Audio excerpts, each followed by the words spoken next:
There are thresholds in your life that you only recognize in retrospect. They don't announce themselves with thunder or ceremony. They arrive disguised as ordinary Tuesday nights, as the low hum of a refrigerator, as the simple weight of a blanket. They are the doors you walk through without realizing the entire landscape on the other side is different, that the air you breathe has changed its composition, that the person you were just a moment before has been archived, filed away under a previous version of yourself. For me, that threshold wasn't a door at all. It was the armrest of my worn, gray sofa and the man sleeping on the other side of it. It began, as so many significant things do, with an ending.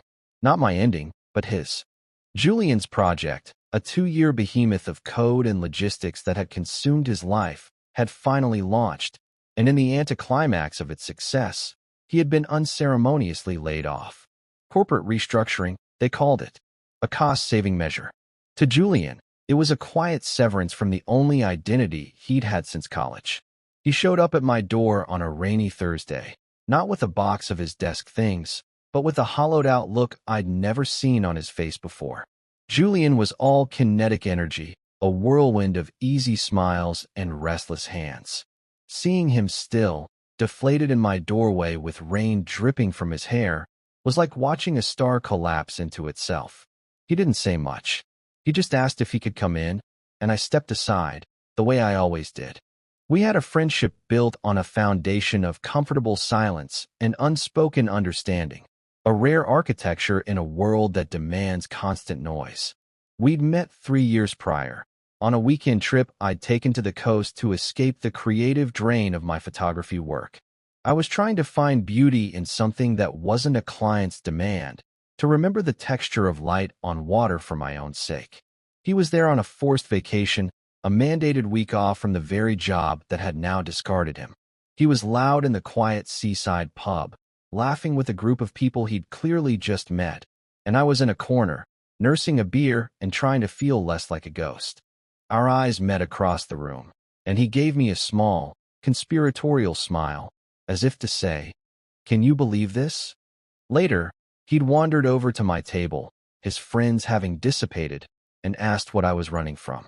I told him I was a photographer. He'd nodded thoughtfully and said, "So you're not running from something, you're just trying to see it more clearly." It was the most perceptive thing anyone had ever said about my work, and it came from a stranger who spent his days building financial software. We talked for hours, until the pub owners started pointedly wiping down tables around us. We discovered we lived in the same city, only a few neighborhoods apart, and by the end of the night, we had exchanged numbers. A fragile bridge built between two islands of loneliness. Our friendship back in the city grew organically, like a vine finding its way through the cracks in a wall. It was a thing of separate, yet intersecting, orbits. He had his world of ambitious colleagues and weekend sports leagues. I had mine of quiet galleries and solitary hours in the darkroom.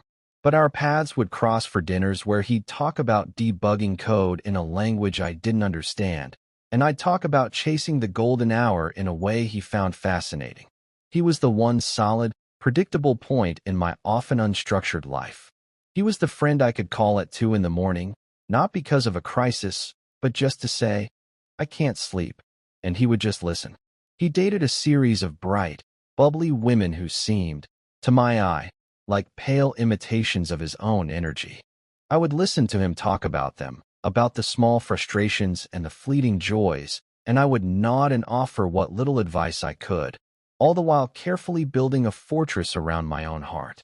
Because from that very first night in the pub, I had seen something in him, a depth beneath the sunlit surface, and I had felt a pull so immediate and profound it terrified me. Loving Julian felt like a law of physics, an undeniable gravity I had to spend all my energy resisting, lest I pull our two worlds into a catastrophic collision. So I became the quiet observer, the keeper of his stories, the safe harbor. I was his friend. It was a role I cherished, and a cage I had built for myself. That rainy Thursday, he didn't want to talk about the job. He just wanted to exist in a space where he wasn't the brilliant consultant who'd just been made redundant. He wanted to be just Julian. So I made tea, and we put on an old black and white movie, the kind with sharp shadows and dialogue that crackled. He sat at one end of the sofa. I sat at the other.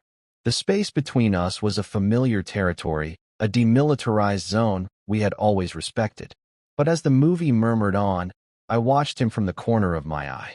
His posture, usually so upright and confident, was slumped. He was sinking into the cushions as if his bones had grown too heavy. He didn't laugh at the witty lines. He just watched, his gaze distant. Sometime during the second act, his breathing deepened, and his head lolled to the side, coming to rest against the back of the sofa. He was asleep. I sat there for a long time, the film score the only sound in the room besides the rain and his soft, even breaths. My own breathing felt loud, intrusive. Every cell in my body was aware of him. He was only a few feet away, but the distance felt both immense and non-existent. This was a new frontier. He had never been this vulnerable with me. Not really. He had shown me his frustrations, his ambitions, his fleeting romantic entanglements. But he had never shown me his exhaustion. He had never simply surrendered in my presence. I felt a wave of tenderness, so potent it was almost painful. It was a dangerous feeling, the kind that dismantles fortresses. I watched the way his eyelashes cast faint shadows on his cheek in the flickering light of the television, the slight parting of his lips, the relaxed set of his jaw. He looked younger, stripped of the armor he wore for the world. I wanted to reach out, to brush a stray piece of hair from his forehead, but my hands felt like they were made of lead. Such a simple gesture, yet it would have been a crossing of a line so subtle, so deeply ingrained, that I knew it would change everything. So I didn't. I just sat and watched over him, a silent sentinel in the quiet dark. When the movie ended and the credits rolled, the silence in the apartment became absolute. I should have woken him up. I should have gently shaken his shoulder and told him he should go home, get some rest in his own bed. That's what a friend would do. But the thought of sending him back out into the rain, back to his empty apartment with its silence that wasn't comfortable like ours, but vast and lonely, felt cruel. And if I were being honest with myself, in that dark and quiet room, I was selfish. I wanted him to stay. I wanted to keep this fragile, sleeping version of him safe for a little while longer. So I stood up, my joints protesting the long stillness, and retrieved the thick wool blanket from the chest at the foot of my bed. I unfolded it carefully, the scent of cedar and clean linen filling the air, and draped it over him. His skin was warm. As I tucked the edge of the blanket around his shoulder, his fingers twitched, and he murmured something unintelligible in his sleep, shifting slightly to nestle deeper into the cushions. My heart hammered against my ribs. I retreated to my own room, closing the door almost all the way but leaving a small crack, a sliver of light from the hallway spilling into the darkness. I didn't know why I did it. Perhaps it was so I could hear if he woke up. Or perhaps I was already beginning to dismantle the boundaries, one small, unconscious act at a time. Lying in my bed, I listened to the rhythm of his breathing from the other room, a steady, calming presence that was both a comfort and a quiet torment. It was the first night of what would become our ritual. The next morning, he was gone before I woke up. The blanket was folded neatly on the arm of the sofa, a silent testament to the night before. There was a note on the kitchen counter. "Thanks for everything. Owe you breakfast." The casualness of it was both a relief and a disappointment. I had spent the night in a state of heightened awareness, analyzing a moment that, to him, was probably nothing more than crashing on a friend's couch. I told myself to let it go, to file it away as a one-time occurrence, a product of unusual circumstances. But a part of me, a hopeful, treacherous part, knew that a subtle shift had occurred in the tectonic plates of our friendship. A new fault line had been drawn. He didn't call for a few days, and a familiar anxiety began to coil in my stomach. I imagined I had overstepped. Perhaps my silence had been misinterpreted as pity. Perhaps he was embarrassed. I was composing a carefully casual text message in my head when my phone finally buzzed with his name. He wanted to know if I was free for dinner. He wanted to make good on that breakfast he owed me, but with pizza and beer instead. I agreed, my relief so palpable I had to sit down. When I opened the door to him that evening, he was the Julian I knew again, smiling, energetic, holding a six-pack of my favorite IPA. He talked about his job search, about networking calls, and updating his resume, his voice full of a forced, brittle optimism. We ate pizza straight from the box, sitting on the floor of my living room, and for a few hours, everything felt normal. It felt like we were back on solid ground. But then, as the evening wound down, a familiar weariness began to creep back into his eyes. We were watching some mindless documentary about deep-sea creatures, and I could see the fight going out of him. The energy that had carried him through the evening was an elaborate performance, and the curtain was falling. He didn't say anything. He just leaned his head back against the sofa, his eyes closing. I watched him, my heart doing a slow, painful clench. This time felt different. This wasn't the immediate aftermath of a crisis. This was something deeper. This was a pattern beginning to form. "You can stay, you know," I said, my voice softer than I intended. The words hung in the air between us, fragile and momentous. He opened his eyes, but he didn't look at me. He kept his gaze fixed on the television, where a translucent squid was pulsing through the dark water. "I don't want to impose," he said, his voice low. "It's not an imposition, Julian," I replied, and the honesty of it felt like a confession. "The couch is here. It's not going anywhere." He was quiet for a long moment. Then he gave a small, almost imperceptible nod. "Okay," he whispered. "Thanks." And so the ritual began in earnest. It wasn't every night, but it was most of them.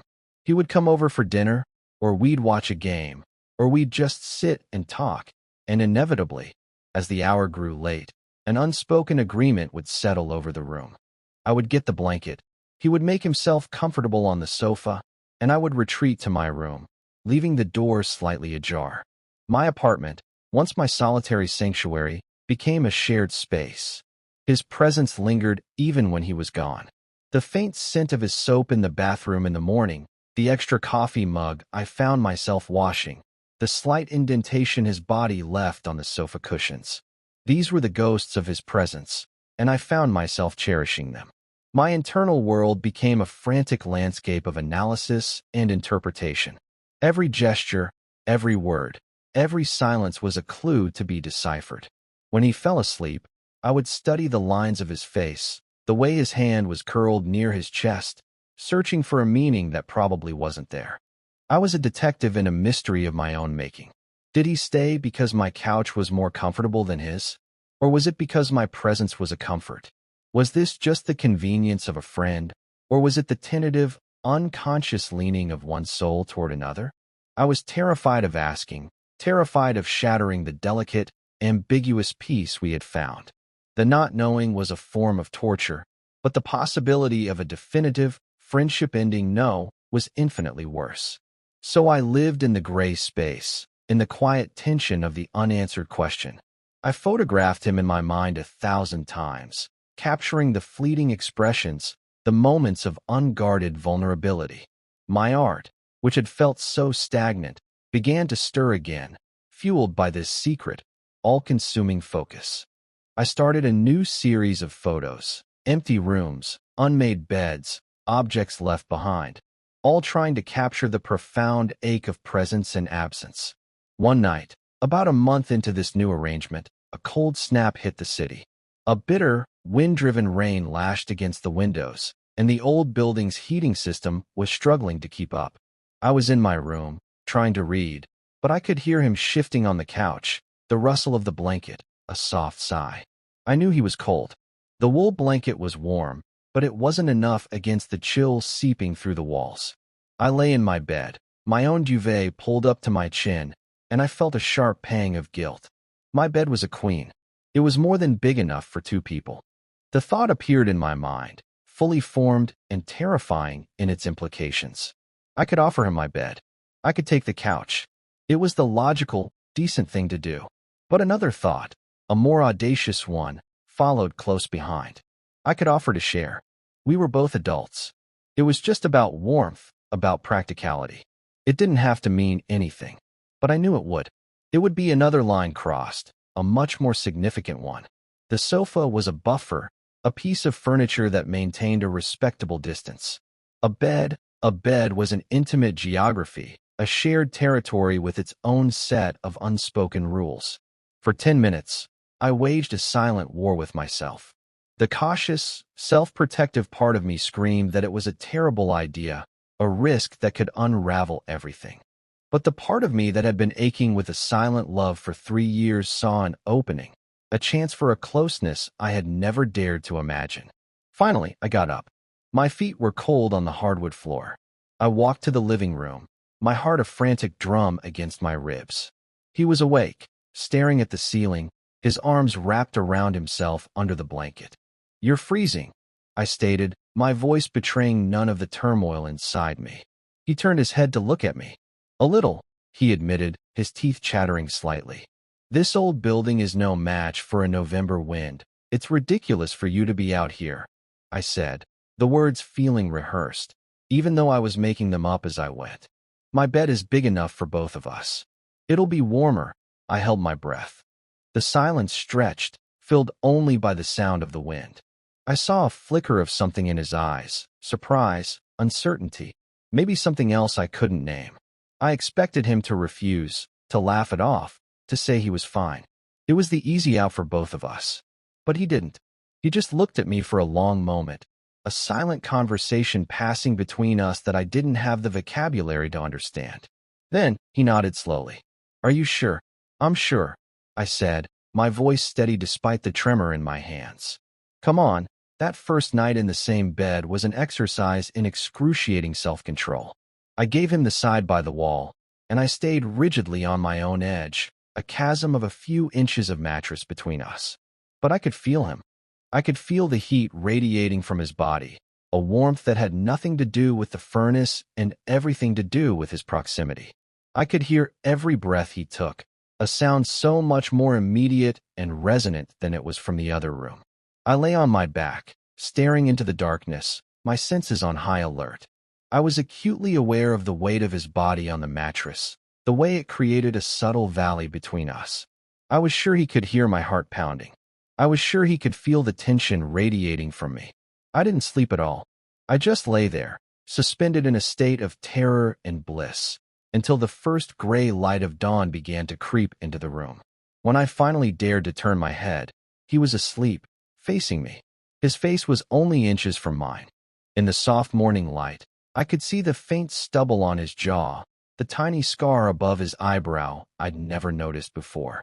His breathing was a warm puff of air against my cheek, and his hand, which had been tucked under his pillow, had migrated in the night. His fingers were resting on the mattress, just barely brushing against my own. I looked at our hands, his strong and broad, mine slender from years of holding a camera, separated by a millimeter of empty space. It was a gap that contained entire universes of longing. I wanted nothing more than to close that distance, to intertwine my fingers with his. But I didn't. I was a master of not doing, of preserving the status quo. I just watched his chest rise and fall, memorizing the moment, adding it to the secret archive of my heart. The sharing of the bed became the new ritual. It wasn't spoken of. After that first night, he would just head to my room when we were ready to call it a night, as if it were the most natural thing in the world. He had his side, I had mine. We maintained the pretense of distance, two separate islands in the same sea. But the geography of the bed was shifting. The chasm between us began to shrink, slowly, almost imperceptibly. One night, I woke up to find his arm thrown across my waist, his face buried in my shoulder. I froze, my body rigid, every nerve ending screaming. He was warm and heavy against me, and the smell of his shampoo filled my senses. He was completely asleep, lost to the world, and holding on to me as if I were an anchor in a storm. I didn't move. I didn't breathe.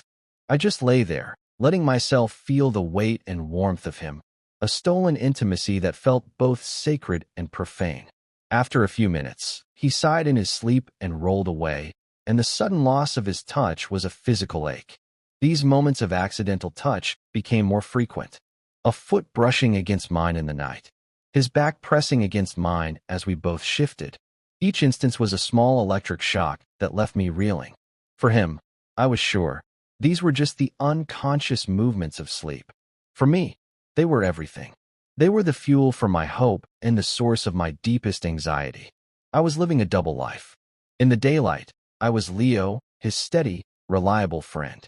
At night, I was a silent lover, treasuring these fleeting moments of contact, reading entire novels into the grammar of his sleeping body. I felt like I was losing my mind, caught in a limbo of my own creation. He was getting closer, physically, but emotionally, he was as unreadable as ever.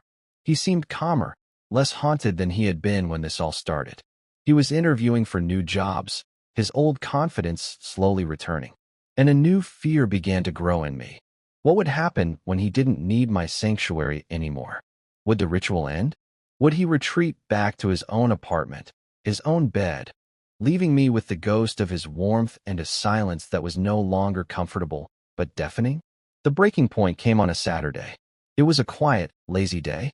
We hadn't done much of anything, just made coffee, read the paper, and talked. There was an ease between us that felt different, more settled.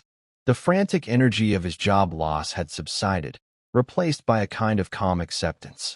He'd had a promising final round interview the day before and was optimistic. We were on the sofa, a place we rarely sat together anymore, watching the afternoon light fade outside the window. We weren't watching a movie. We weren't trying to distract ourselves. We were just sitting in a shared, comfortable silence. But this silence felt different. It wasn't empty. It was charged, humming with all the things we hadn't said for the past 2 months. He was sitting closer to me than usual, our shoulders almost touching. I was intensely aware of the warmth of his arm next to mine.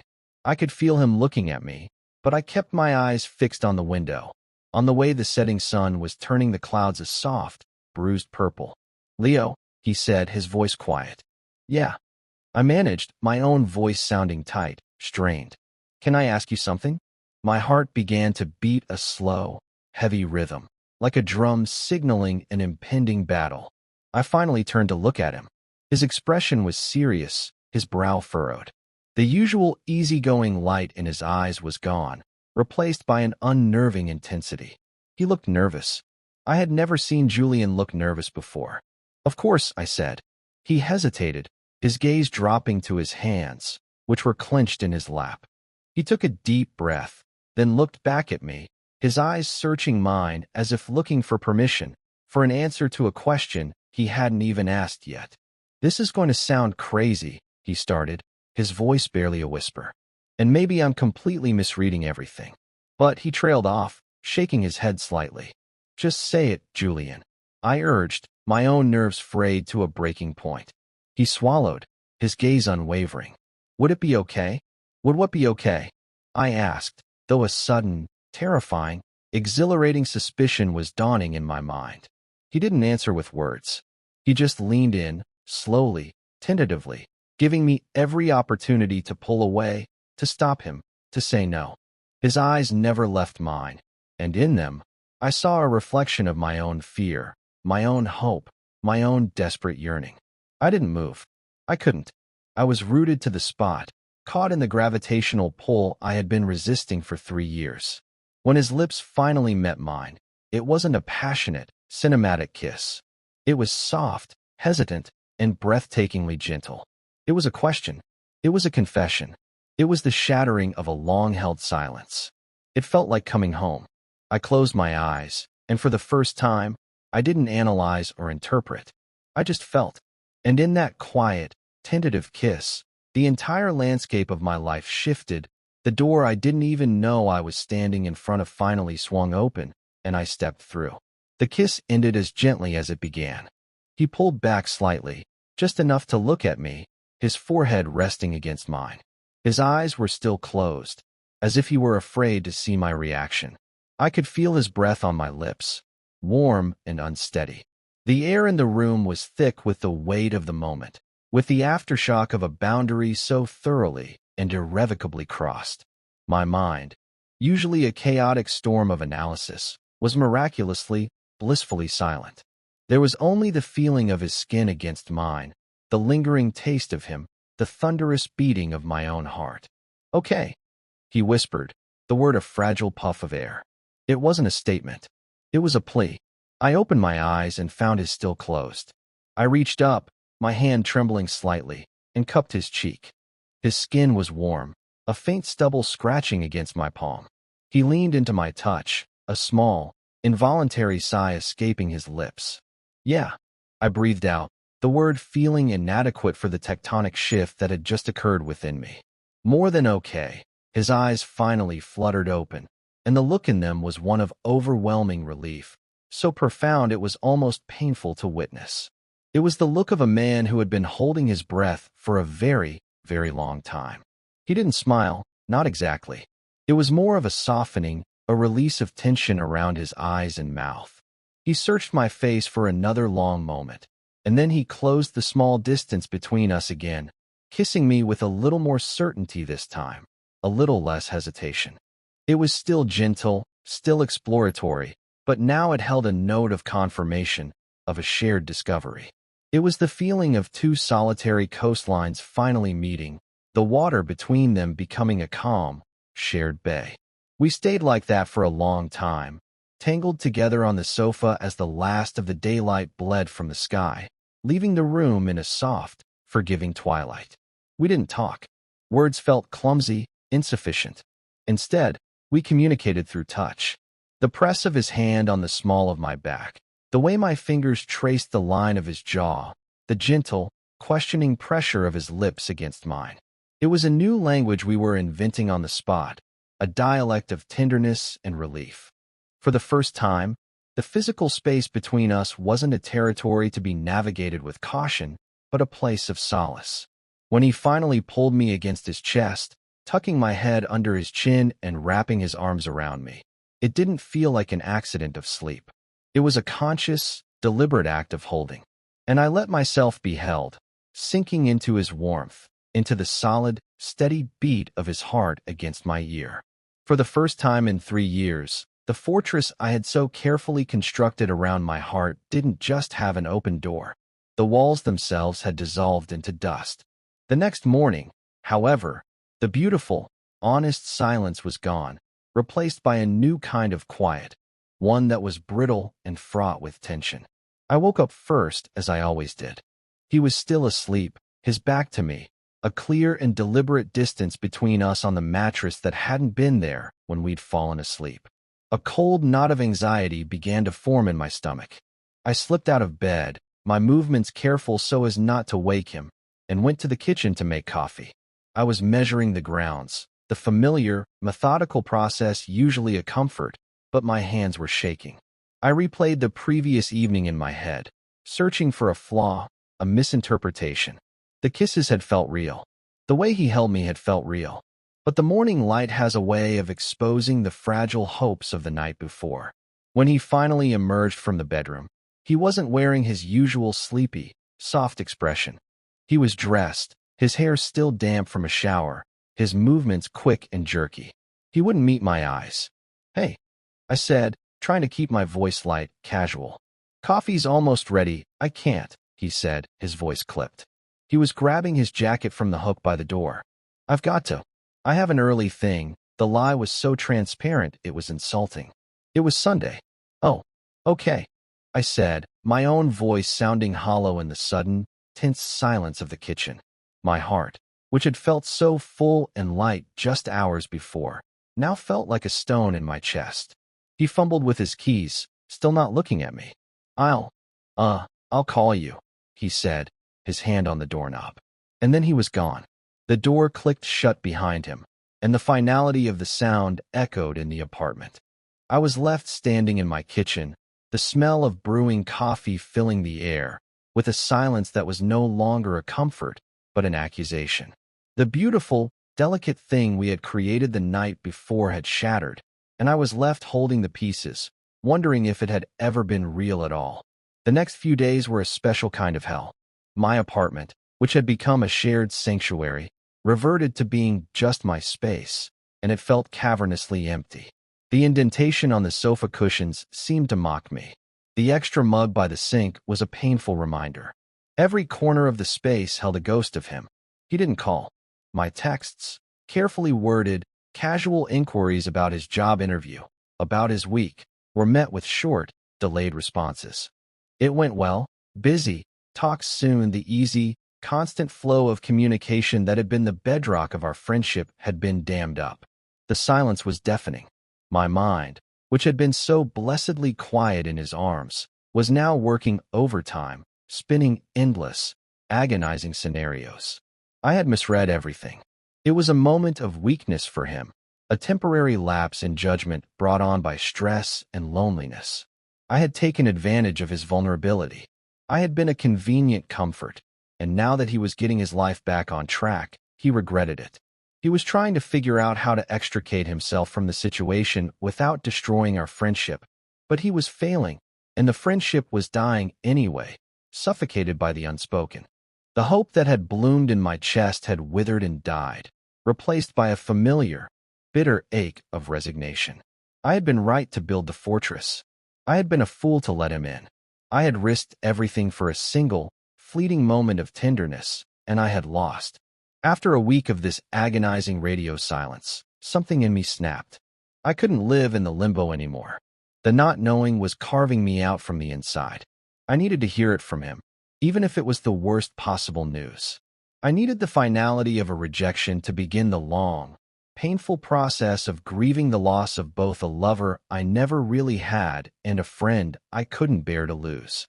I walked to his apartment building, my steps heavy with dread. It was late, after 10. I knew he would be home. Standing outside his door, the same door he had left so often to come to mind, I almost turned back a dozen times. My hand hovered over the buzzer, trembling. This was it. This was the conversation that would define the rest of our relationship, or what was left of it. I took a deep, shaky breath and pressed the button. The distorted crackle of his voice through the intercom was hesitant. "Yeah, it's me," I said, my own voice sounding strange to my ears. "Can I come up?" The pause that followed was agonizingly long. I could picture him on the other side, his hand on the button, warring with himself. Finally, the lock buzzed, a harsh, electric sound that made me flinch. I pushed the heavy door open and started the climb up the 3 flights of stairs, each step feeling like a monumental effort. He opened his apartment door before I reached the top of the landing. He was standing there, silhouetted by the light from his living room, his arms crossed over his chest. He looked exhausted, his face pale and drawn.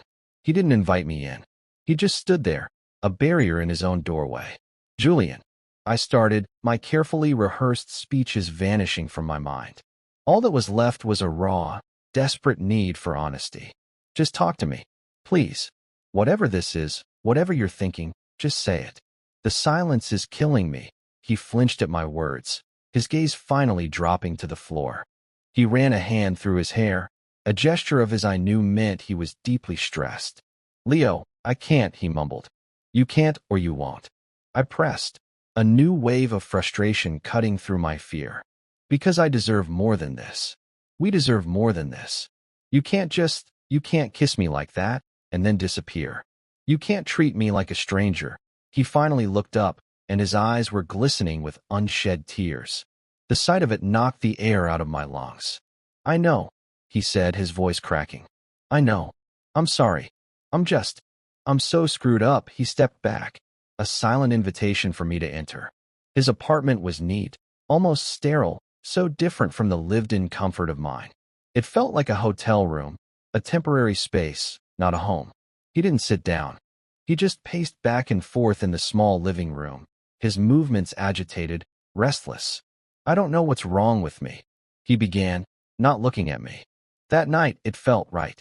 It felt more right than anything has in a very long time. Being with you, in your apartment, it was the only place I felt safe, the only place I could breathe for the past 2 months. He stopped pacing and faced me, his expression a mask of confusion and pain. And then the next morning, I woke up and I panicked. It's like my brain just short-circuited. All I could think was, what have I done? I've never felt that way about a guy before. About a friend. About you. His confession hung in the air, a raw, vulnerable thing. It wasn't the rejection I had braced myself for. It was something far more complicated. It was fear. "I look at my life, Leo," he continued, his voice low and intense. "And there's a map for it, you know? College, job, Meet a nice girl, get married, the whole thing. It's the only map I've ever known. And what happened between us, it's not on the map. It's this whole new continent that I don't know how to navigate, and it terrifies me. Because our friendship is the most important thing in my life.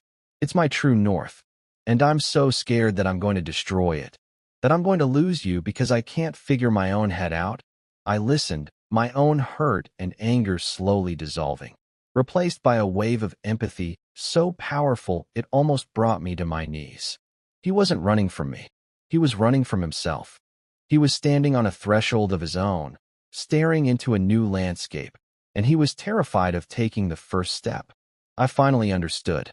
The unknowing initiator. He had acted on an instinct, a deep, subconscious need for a connection he couldn't yet name, and the morning after reality of his own actions had sent him reeling. I closed the distance between us, slowly, so as not to spook him. I stood in front of him, close enough to see the exhaustion etched into the lines around his eyes. "Hey," I said softly, waiting until he met my gaze. "Look at me," he did, his eyes full of a desperate, pleading vulnerability. "You think you're the only one who's scared?" I asked, my voice gentle. "Julian, I have been in love with you for 3 years.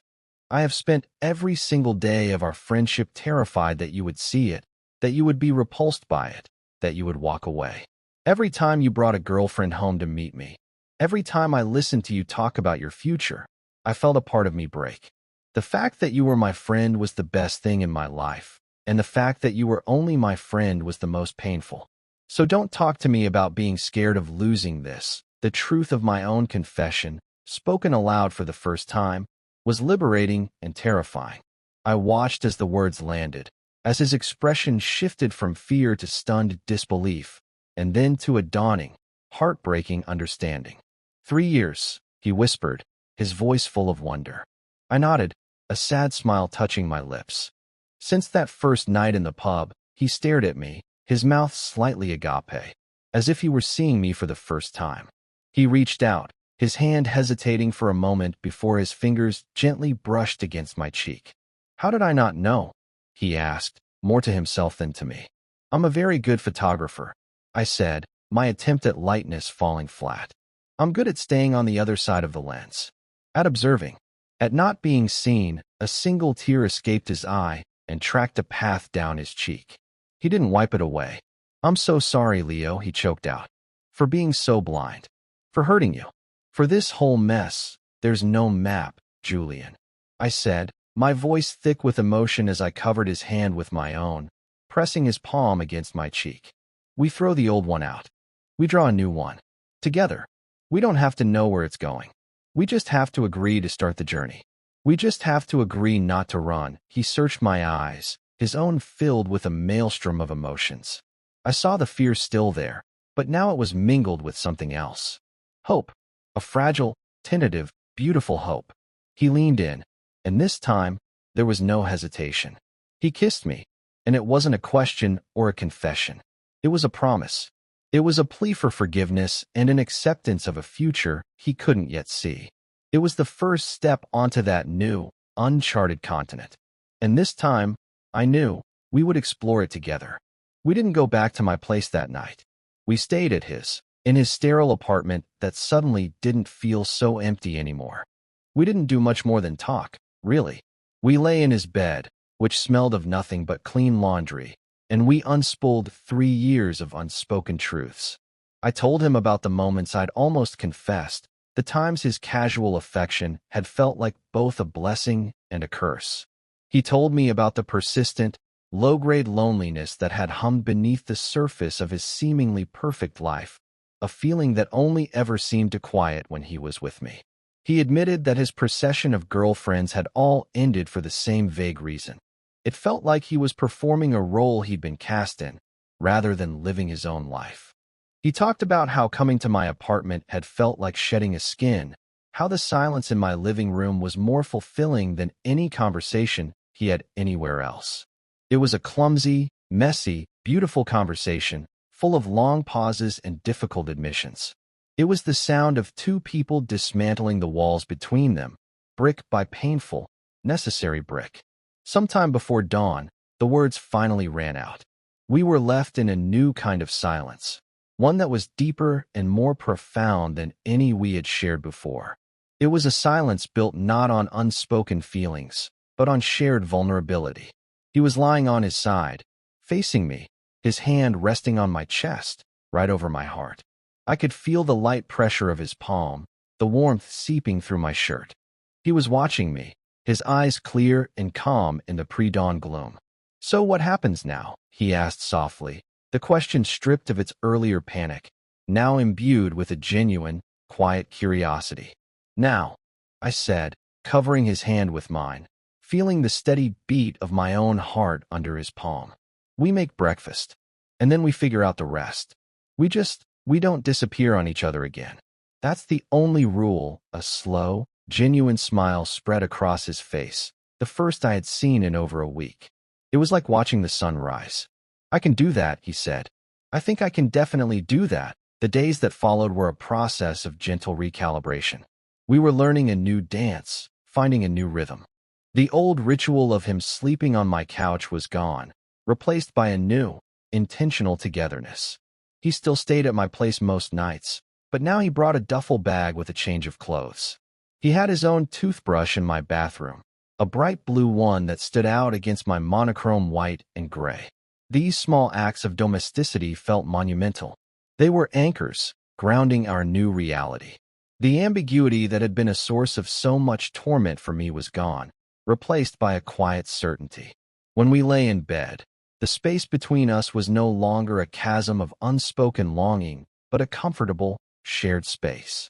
He would reach for me in his sleep, and I would no longer lie awake, frozen and analyzing.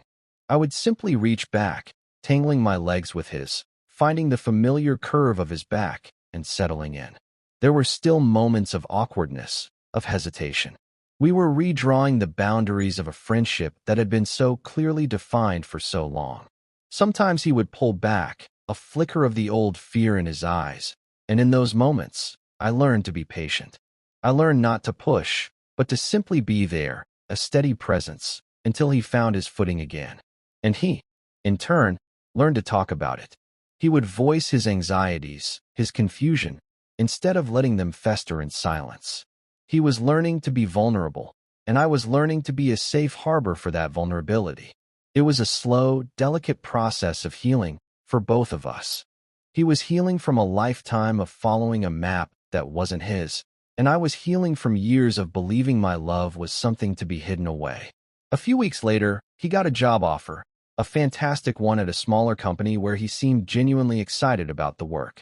I watched him on the phone, accepting the position, and the pride I felt was so immense it was a physical sensation.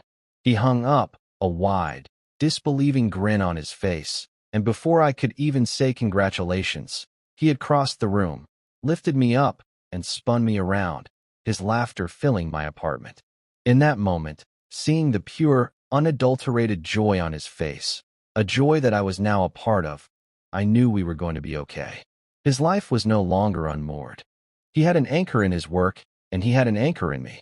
That night, we celebrated with champagne and pizza on the floor, a callback to so many of our earlier nights. But this time, everything was different. He was relaxed and confident, the old Julian, but with a new depth, a new softness in his eyes when he looked at me. Later, as we were getting ready for bed, I saw him standing in the doorway of my bedroom, just looking at the space. "What is it?" I asked, coming to stand beside him.